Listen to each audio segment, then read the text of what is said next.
దేశంలో రైల్వే ప్రగతి బాటన పయనిస్తోందని రైల్వే మంత్రి సురేష్ ప్రభాకర్ ప్రభు వెల్లడించారు.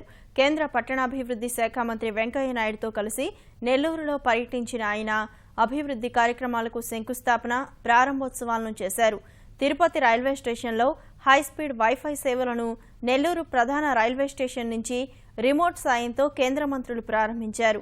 వేగంగా అభివృద్ధి చెందుతున్న రాష్ట్రాలలో ఆంధ్రప్రదేశ్ ఒకటిగా అభివర్ణించిన సురేష్ ప్రభు రాష్ట్ర ప్రభుత్వ భాగస్వామ్యంతో మరిన్ని ప్రాజెక్టులు చేపడతామన్నారు. పోర్టులతో రైల్వేను అనుసంధానం చేసి రవాణా సౌకర్యాలను మెరుగుపరుస్తామని పేర్కొన్నారు.